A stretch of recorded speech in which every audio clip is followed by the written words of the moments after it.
I lost a lot of weight. Like I dropped down to like almost 62 kilos.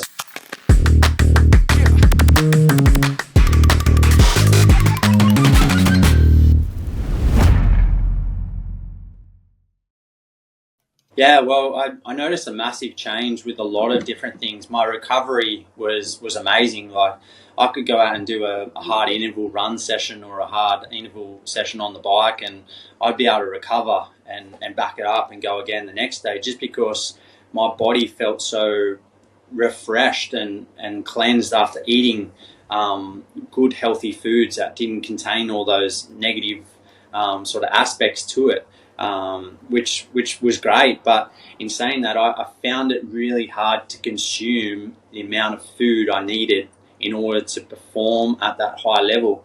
Like, I felt really bloated all the time, trying to eat so much rice and pasta and eating beans and trying to substitute different foods in so that I could make sure I had enough proteins and all that kind of stuff. Like obviously you can't really get much vitamins and minerals from lettuce and salads and all that kind of stuff, but we regularly eat here in Australia. It's trying to find those whole hearty foods that really aid your performance, like your healthy fats. You got your avocados and your nuts and all that kind of stuff. So it's almost like I was transitioning myself to using fat as a fuel too. So my whole body system, it took a few months to transition, but I never really utilized my fat source as a fuel. But in saying that, I managed to felt that adaptation of transition to go from just solely focusing on carbohydrates and sugars as a fuel source to utilizing now fat as a fuel. So defining that balance, it took me a while, but in saying that, I lost a lot of weight. Like I dropped down to like almost 62 kilos. Like now I weigh about 68, 69. I'm not that tall. I'm 178 centimeters tall.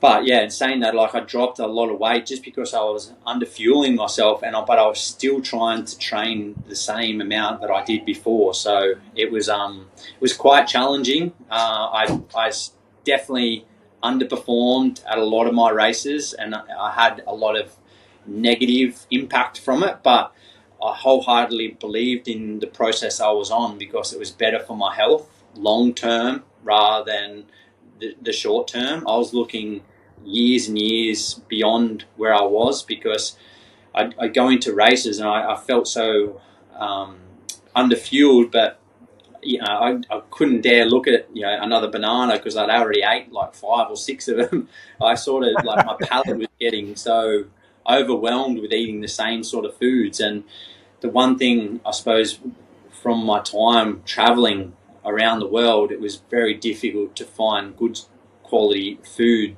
especially around Asia and stuff like that. There's obviously a lot of vegan junk food, but there's not much, sort of vegan healthy food that that is relatively available to you.